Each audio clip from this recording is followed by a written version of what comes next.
Ahí ya creo que ya pasaron más de los 3 minutos para entrar a la pregunta de la renta básica universal. Y a mí, mientras hablaba Andrés, me salió una gran pregunta que creo que va en últimas muy ligada a esto de la renta básica universal, antes de que David no la explique bien ya para que la gente entienda, incluso yo entienda porque seguramente tampoco la entiendo bien. Pero es cómo crear deseo en la abundancia. Creo que es una Ah, pregunta enorme, que es, sí, uno normalmente siente la necesidad de trabajar y de producir y de sentir esa sensación de progreso de la que habla Andrés en la escasez. Y ahí es quizás el punto de mayor creatividad, de muchas cosas, de mayor resiliencia incluso. ¿Cómo crear deseo en la abundancia? Y creo que ahí podemos entrar a ese terreno pantanoso que decía Andrés de esa es una la buena renta básica. pregunta. Esa es una tremenda pregunta. Sí, muy buena. Ahora, lo que pasa es que acuérdense que la abundancia es eminentemente relativa. Es relativa a un estándar que se percibe como suficiente de bienestar, ¿no? Y esa ha sido una preocupación de los historiadores siempre. Y es que las sociedades, a medida que van avanzando y se van sofisticando y se vuelven más ricas, se aperezan y se vuelven blandas y poco creativas y pierden. Esta es la razón por la cual la Esparta de Licurgo tenía la estructura que tenía y no dejaban que hubiera inmigración de ninguna índole y, digamos, controlaban tanto el acceso a la propiedad y el bienestar económico para que no se volviera una sociedad de gente rica y perezosa, porque era rica. Y esto, Wow. digamos, es lo que muchos creían que le pasaba a Atenas en su gloriosa época después de la de Pericles, y esto se supone que es lo que le pasó a Roma en su decadencia. Esta es una historia, digamos, muy vieja de cómo la abundancia es incompatible con las virtudes que forjan el progreso o que hacen posible la abundancia misma. Pero la abundancia es eminentemente relativa. Digamos Claro. que niveles de bienestar que para nosotros serían eminentemente escasez, ¿no? Un motivo como el que más para el impulso del progreso y el trabajo, pues devuélvase usted unas décadas antes, ni que hablar de siglos, si son niveles de absoluta abundancia. Entonces, a ver, yo pensaría que en esta discusión, y es buena forma de entrar al tópico de la renta básica universal, uno tiene que separar dos cosas. Y esto ayuda también además a ceñirnos a una regla que tenemos nosotros en Orbi de Torbi, y es que nunca hablamos de la política de hoy, nunca hablamos de la cotidianidad Perfecto, me de los parece. asuntos políticos de ningún país. Pero hay una diferencia que es interesante, y es, ¿cuál es la justificación filosófica para algo?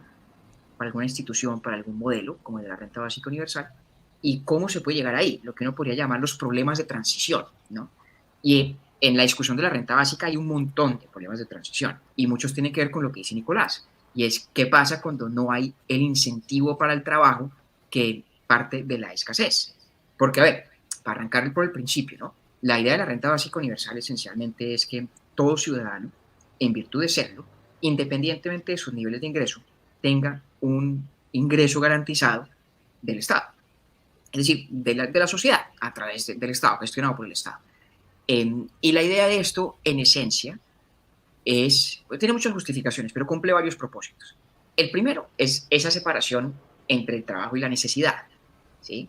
Eh, Todo lo que uno haga en un universo donde haya renta básica universal, en teoría, es fruto de la decisión libre que uno toma respecto del valor relativo entre el tiempo y el dinero, ¿no? Si a mí me parece suficiente lo que recibo como renta básica universal, pues nada, no trabajo. Y si me parece que no es suficiente y quiero más, pues salgo y trabajo, ¿no?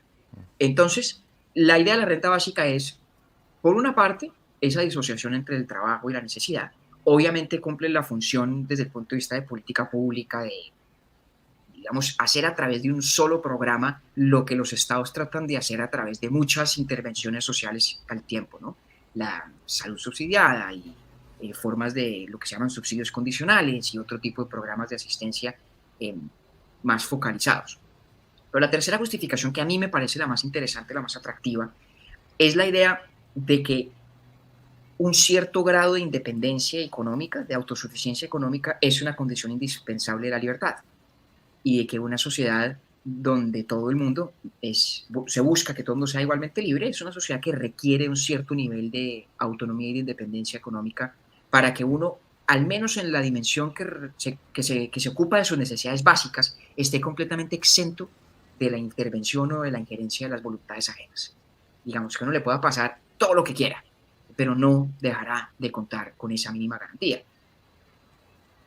Ahora, la idea de la renta básica, y de nuevo, está entonces el problema de la transición. Esa es la idea, ¿cómo llega uno allá? Bueno, eso es otro problema muy grande, ¿no? Eso sí es pantanoso. Eso es complicadísimo, porque vale una cantidad de dinero. Solo es viable si uno hace un desmonte al mismo tiempo progresivo de los otros programas de asistencia social, porque esto lo sustituye en teoría. Además, políticamente es muy difícil la discusión de uno de los aspectos filosóficamente más importantes, y es que la renta básica es universal. La persona más rica de la sociedad debería recibir la renta básica universal también, ¿no? Y ese es uno de los elementos que filosóficamente son importantísimos, pero políticamente son dificilísimos, claro, ¿no? Esta idea, esta concepción.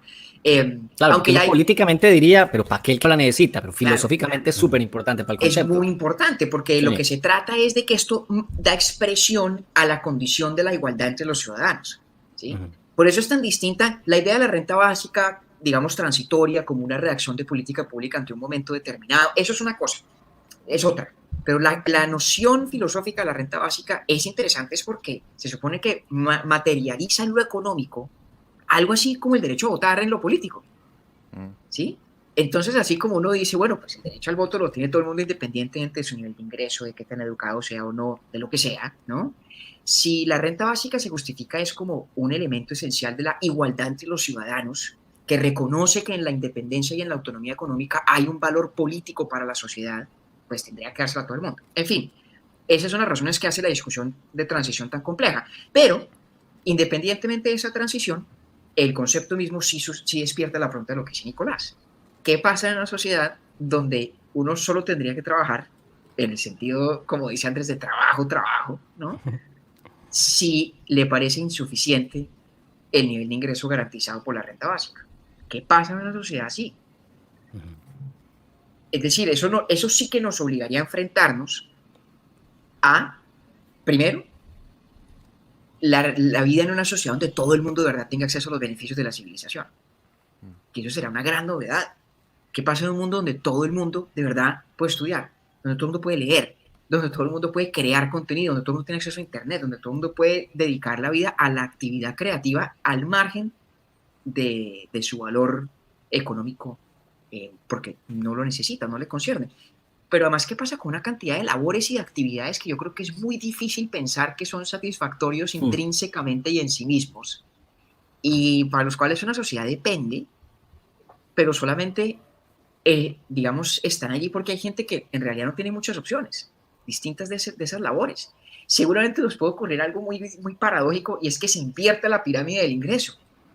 Y todas estas actividades que nos parecen las de mayor valor agregado conceptual, las más creativas, el Chief Strategy Officer, el CFO, el CEO, van a ganar menos posiblemente que muchos de los que tendrían que hacer unas labores que la mayoría de nosotros no nos apetecen, ¿no? Tiene totalmente sentido, claro. Entonces, ¿qué pasa en una sociedad donde el ingreso refleja eso? No el grado de creatividad y la aportación de valor agregado, que en últimas depende de los muy pocos que tienen acceso a los beneficios de la civilización que les permiten a su vez agregar ese tipo de valor. Y la remuneración, en cambio, entonces va de la mano de el hecho de que los demás le huyamos a un beneficio determinado. ¿Cuánto se ganaría un tipo en una curtiembre? ¿Ah? ¿Se ganaría más que el presidente de la compañía de cueros? Posiblemente, al menos. Violento. Exactamente, sí. Y entonces eso sí nos obliga a pensar en la relación entre la persona, la actividad, la remuneración de una manera completamente discordante con nuestros paradigmas presentes. Porque nosotros tenemos una asociación muy fácil entre el grado de remuneración, el nivel de reconocimiento, el acceso a los beneficios de la civilización y la creación de valor. Entonces, por eso el CEO de la compañía es el que más gana, ¿no? Y gana tanto más que los demás, ¿no?